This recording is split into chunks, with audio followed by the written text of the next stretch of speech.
Consider this, a news and information program recorded on the campus of the University of Nebraska at Omaha.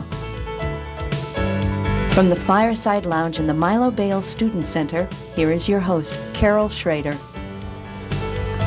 Hello and welcome back to the University of Nebraska at Omaha. It is my pleasure to have, for the second time in his not really long tenure as Adjutant General of Nebraska, Major General Roger Lemke with the Nebraska National Guard.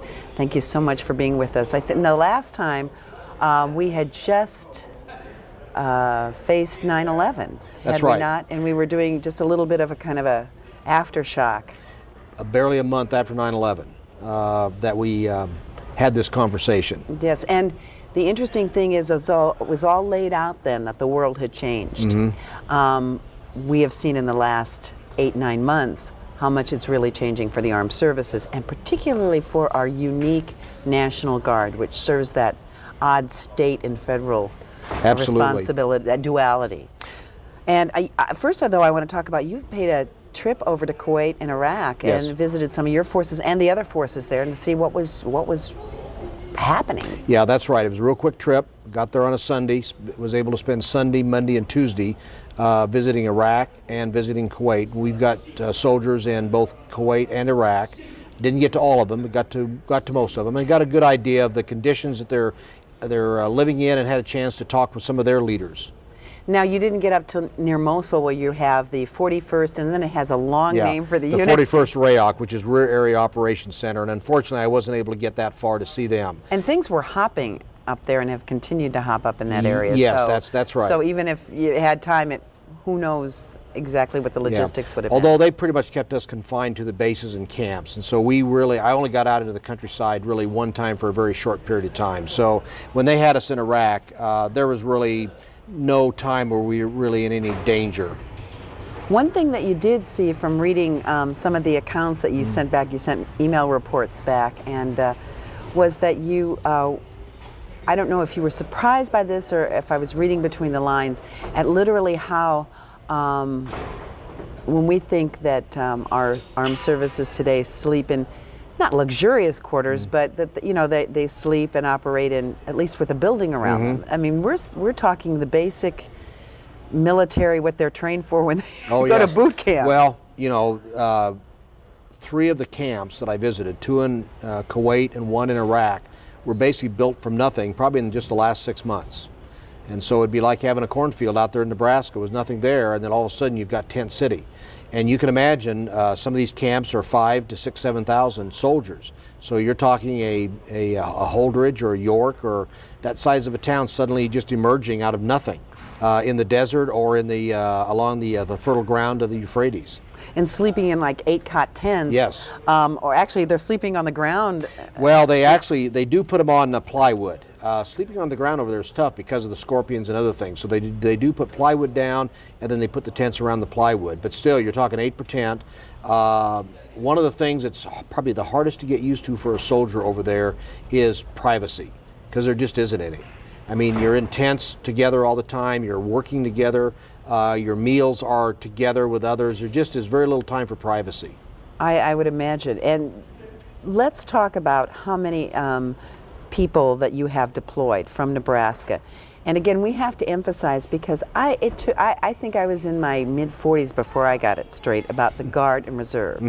The Guard, we're talking just today about the Guard, although some of the things facing the Guard are also facing the Reserve and the regular Army and Air Force. Yes, when you talk Guard, Reserve, and Active Army, when you talk about mobilizations, then the Guard and Reserve are pretty much the same. The one unique thing about the National Guard is that we have a stay-at-home mission here in protecting our state and the citizens of our state of Nebraska. Disasters, emergencies, and whatnot. And one of the things that people commonly ask me is, are there enough Nebraska National Guard soldiers left to protect us here in the state? And the answer is yes, there is. Right now we've got about 8% of our force mobilized or doing something, so we've got a good contingent at home. And we should say that you are yourself an Air Force Major General. Correct. We tend to go back and forth between Army and Air Force, but the Guard in Nebraska is the Army National Guard and the Air Force National Guard. That's right. Our Army contingents of both. That's right, and our Army Guard consists of about 20-some different units throughout the state, and about 74 or 20-some locations throughout the state with about 74 or so units. The Air Guard's a little simpler. It's got the one unit in Nebraska that flies in Lincoln that flies the KC-135 aircraft. And does refueling is refueling their is the mission. That's big thing. correct. Yes. Okay, so we have how many people actually deployed in Kuwait and Iraq? Well, we'll kind of go north to south to north. That's a good way to do it. We'll start in Kuwait, where we've got a unit there of around 50 folks stationed right near Kuwait Airport, Kuwait City Airport, at a place called Camp Wolf. One of those just created out of nothing. Created out of nothing, but they have a very interesting mission in that they process every soldier that's going in and out of country. So every soldier in Iraq and every soldier in Kuwait has touched the Nebraska National Guard because our soldiers have helped process them. And that's been a big mission of late because, as you know, they're releasing soldiers on leave. And so when they process out of country, they go through our folks, they come back in, they come through our folks. So the ones in Kuwait at Camp Wolf have a very exciting mission, and they're kept pretty busy.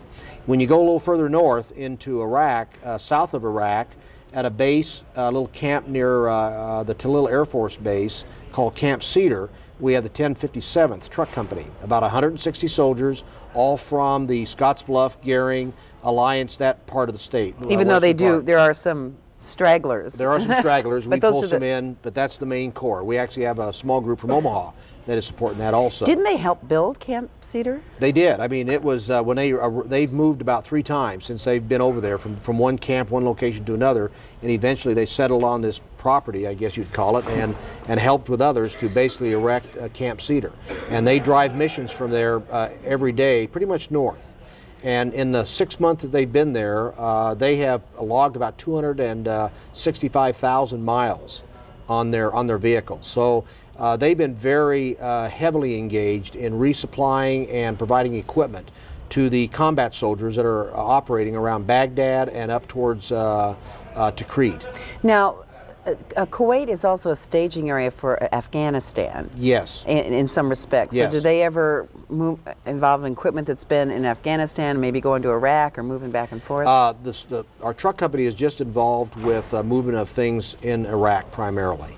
Our soldiers that are in Kuwait that process people may also process people that are perhaps heading to Afghanistan as well as Iraq. Okay, let's move north. Now we move way north and we go to Mosul, which is on the Turkish border. And it's the region that is basically managed or covered by the 101 division. And, which we hear a lot about. You hear a lot about, on the news, especially lately. You know, and it's interesting about them because originally Mosul was kind of the model area for peace and tranquility and development of the infrastructure. But the guerrillas or terrorists have elected to kind of raise the heat in that area a bit. So we've had more action up there. But we've got about 30 or so soldiers there that are with the Rear Area Operations Center, and their role right now is to assess local infrastructure and determine what's needed to restore it back to normal operating conditions. So they will examine oil lines, pipelines, they'll look at schools and determine what's it going to take to get this school back into operation. So they are working trying to return that area of Iraq back to normalcy, if you will. Now I understand part of your 1057th Trucking Company has also had to put on a security hat, not Yes. necessarily where they're out directing traffic, but where they're helping secure, I don't know what the right word is, caravan or groups of people Yeah. that are moving. When you organize a convoy, normally you look Convoy, toward that's what I was convoy. looking Yes, for. you normally have military police, and they have what we call crew-served weapons, the larger caliber weapons on what we call up armored Humvees, which are specially armored Humvees to help protect that convoy. Well, unfortunately, one of the major shortages in the Army is MPs. So but they're very clever. yeah, they're doing their own. So what they've done is they have mounted weapons on the back of their Humvees, and they've got soldiers there to man them, and they've been trained to man them now. And so they actually, not in addition to driving and moving the goods and equipment, they actually provide their own force protection also. I hope that within the next month or so, most of the equipment issues in terms of the vests and the armor plating on the vests that they wear, they have all that equipment, and they begin to get some of these up-armored Humvees. And we've been hearing, well, before I get to that, we should mention you have some people that just left too. Yes, that's right. We've got one unit, the 267th, which is mainly based in Lincoln, but actually has tentacles into the central and western part of the state. They've just headed to Fort Riley, where they'll be training up, and they'll probably be leaving the States probably sometime in late January, early February. Now, is that the medical? This is actually the maintenance company. And then you've got an and ambulance. We've got an ambulance company that as we speak, we're not sure. They were on the list to go, but now we're wondering. So we're still waiting. We don't have a date yet to send them to the mobilization station. Well, let's take a little sidetrack to the people that are left behind. You've got, about, 500 give or take. And then you've got folks on peacekeeping in Bosnia, and you've got people at Offutt Air Force Base doing security, and people at Fort McCoy, and also in Lincoln, just actually protecting. Right. You've beefed up security Yes. in your little operation Yes, down in that's Lincoln. correct. Yes. Well, it's not a little operation, but I mean, it's a little patch of Yeah. Lincoln. And so these people have been moved around. So in some cases, if they're younger, their schooling has been stopped, their jobs. Let's talk about family support and then employer support. These are two really big things. Oh, absolutely. They're big in every branch, every aspect of the service, whether it be regular, reserve, or guard. But because of what's traditionally been the guard mission, they didn't leave and go that often. No. And so this is kind of a new culture. I mean, It- you've always were ready. Yep. But for the people living it, it's a little bit of a new It culture. is, and families take it differently. Let me start with the easiest one so far, and that's been with employers. Employers in Nebraska have just been great. We've had nary a problem with dealing with employers. And we've heard on the national news primarily, here and there, some sad tales, but not in general, but as they extended the stay of some of these Yes. folks, which they have done across the board. Yeah, but in Nebraska, the employers have really been cooperative and good to work with. So we really haven't had a problem there. The families, it's been difficult on some, no question about it. We have set up family centers in Lincoln, North Platte, and Scottsbluff to help. We brought on an extra chaplain because a lot of what we find is really moral support, just some personal support, somebody to talk to that can understand what they're going through. The benevolent organizations within the state, Red Cross, Salvation Army, have just been terrific. In Lincoln, they have a part-time individual that helps align the needs of military families with companies and organizations that have things to give. Services, so to speak. Services, you bet. Those that are traditional, and then those that have cropped up, trying Exactly. to, good citizens trying to fill this demand, You this bet. void. So if a family member needs a furnace, has a furnace problem, and there's probably a plumber or a heat and air service out there that's willing to help. And so they link that service with the need. Omaha has a similar thing, and they service not only National Guard but Reserve and also Offutt Air Force Base.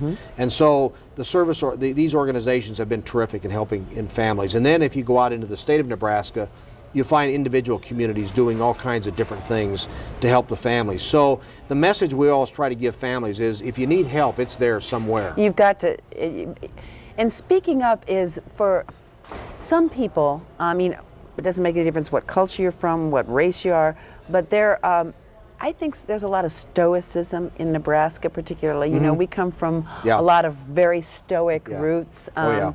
And so you're telling him it doesn't help to be stoic. Exactly, yeah, you've got to speak up. That's always the thing. And it's not charity. This is part of No. everybody's deal because we're all in this together. Yeah, we're all doing our duty in one way or another. And in the case of the family, they're putting up with the loss of a loved one, and that's a duty in and of itself. For the employer, for those employees that have to work a little extra overtime to cover, that's doing a duty. And so for the service organizations or those out there that can help families, Companies and whatever. Yep, they're doing their duty. And so we're all in this doing our duty.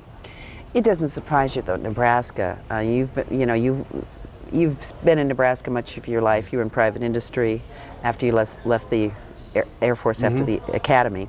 But it doesn't surprise you in Nebraska that No, not at all. I you didn't have to go out scrounging. No, Nebraskans are a very special breed of patriot. As you say, we're stoic. We tend to stick to things and work hard. But there's always that inner patriotism that shows through. No matter what, we're for our country and we want our freedom. And you bet, we don't question it. So yeah, Nebraskans are special. That's probably helped make my job probably easier than it ought to be. You know, we're getting near Christmas, and well, I mean, other people celebrate Hanukkah and all kinds of things, but the holiday season where home and family is, I mean, it's always important, but it's when we dwell on that concept a little more. And you must be, you know, even thinking in this early, halfway through the month, about how these families and thinking about. Oh, absolutely. We're planning, and we have been planning already, things that are being done for families, and there are some private organizations that are trying to do some special things for families. We're trying to do some special things for the soldiers that are overseas, so they know that we all care about them, we're all thinking about them. But yeah, we're trying to do some extra things throughout the season here to make sure that everybody understands that we appreciate the sacrifices that they're making, whether here at home or overseas. Do any of our folks over there had access to any football games? Well, you know, actually they do. I don't know why I thought about that, but They, one of the things that we've been getting from the university are, in terms of a service, are the tapes of the games.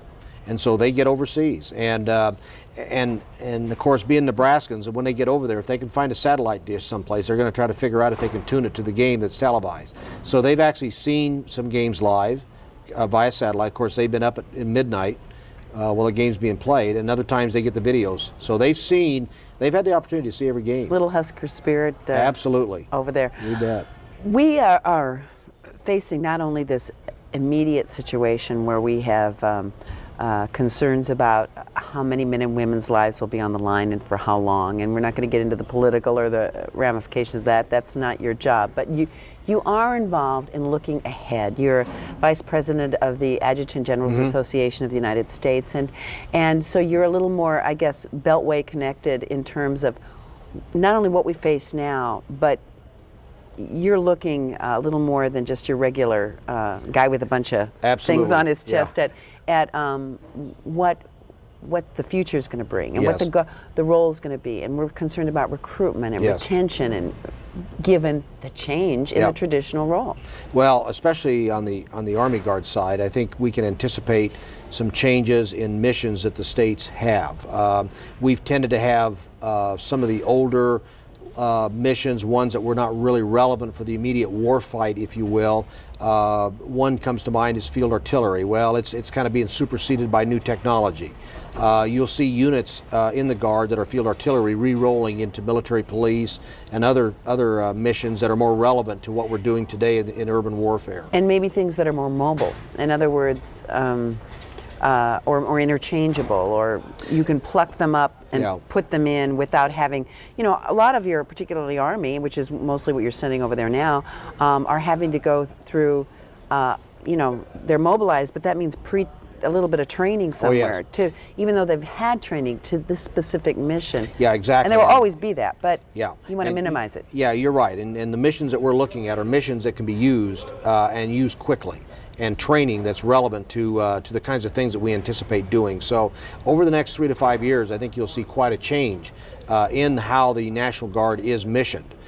Within Nebraska, we're working to re-roll some of our units still into more relevant missions. Our CAV unit, the one that was in Bosnia, for example, they typically drive tanks. Well, the tanks they have really aren't relevant anymore. So we're working to re-roll them into a more relevant mission for the future so that they can mobilize quicker if needed. And this has been happening all over the country. We saw it in the Air Force here in Nebraska in the Guard, where over the last 10 years or so, that what was a traditional unit from the time day one that did cavalry is like one example, for instance, that is being completely redone, rechanged. They maybe get to keep.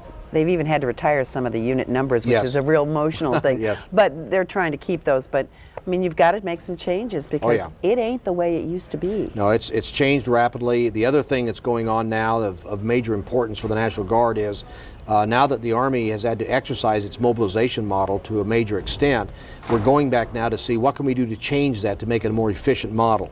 And the key that we're looking for here is to try to get it so that our National Guardsmen are called up, used very efficiently, and then sent home right away. The worst thing for a National Guardsman is dead time.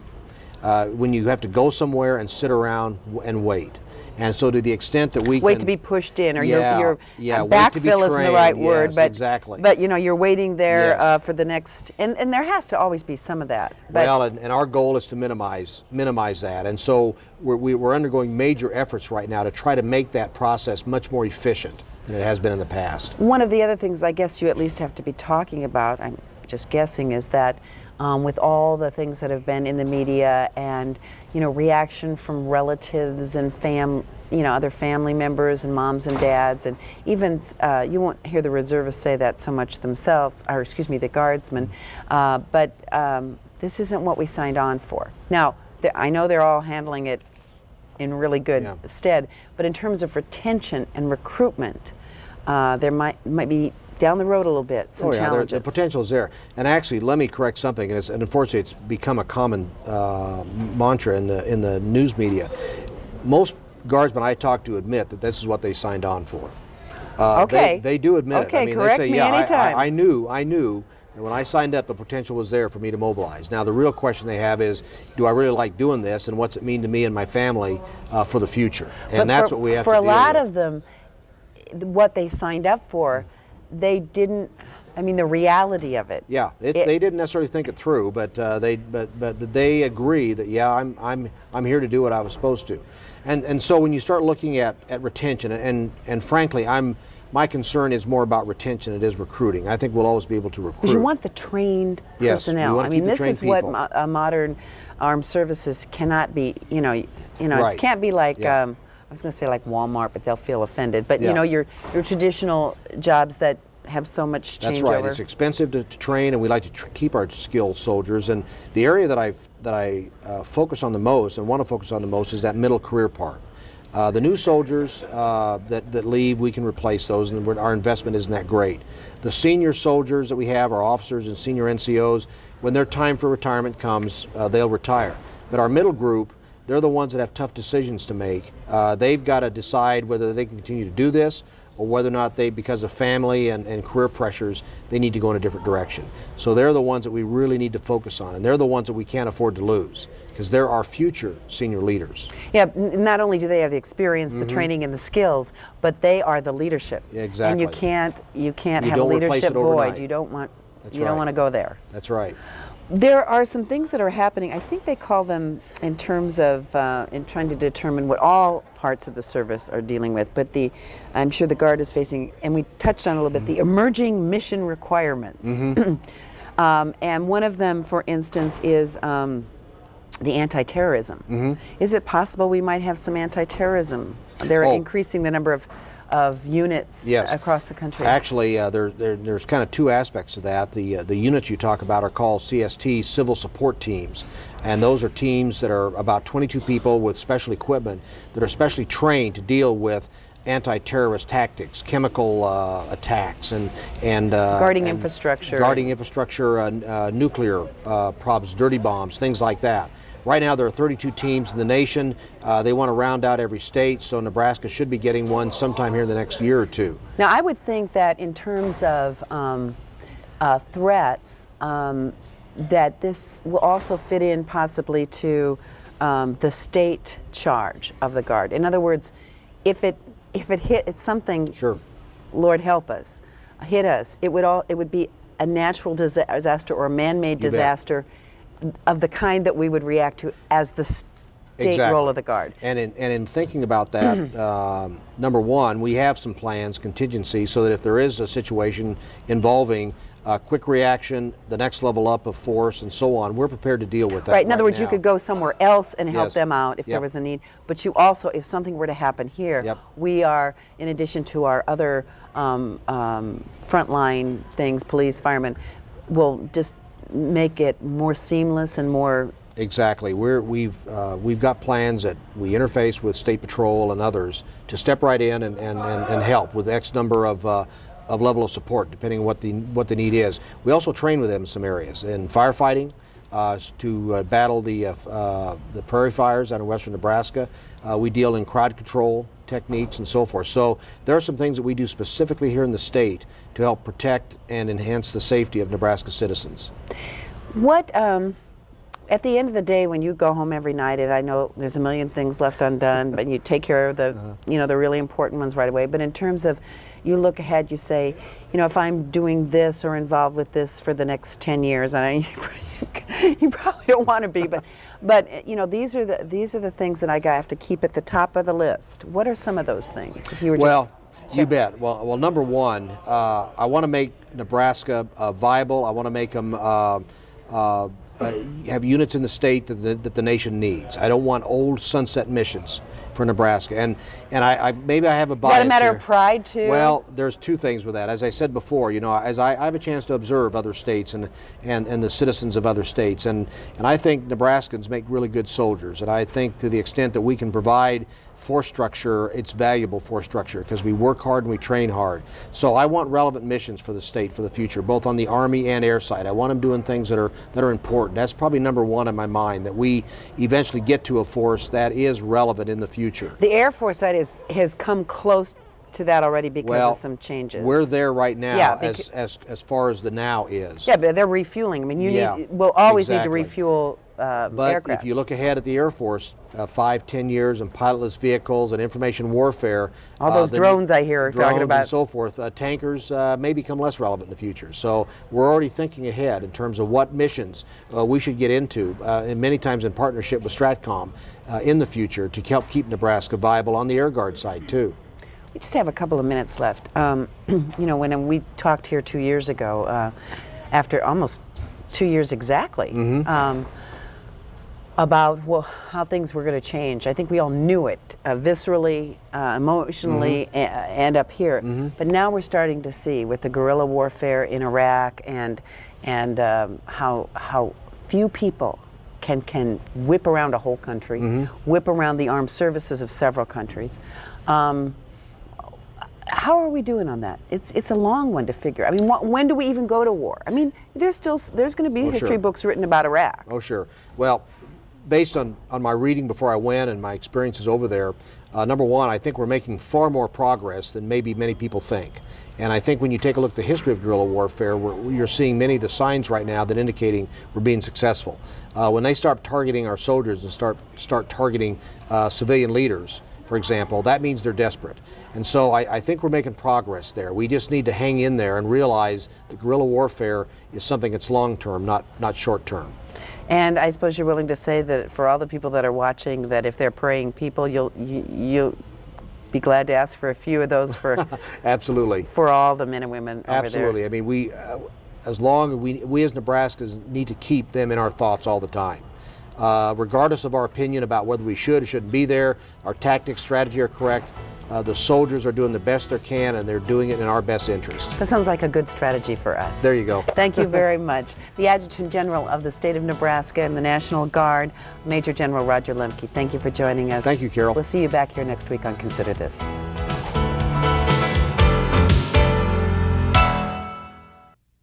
To view this edition of Consider This or past programs, visit our website at unotv.unomaha.edu.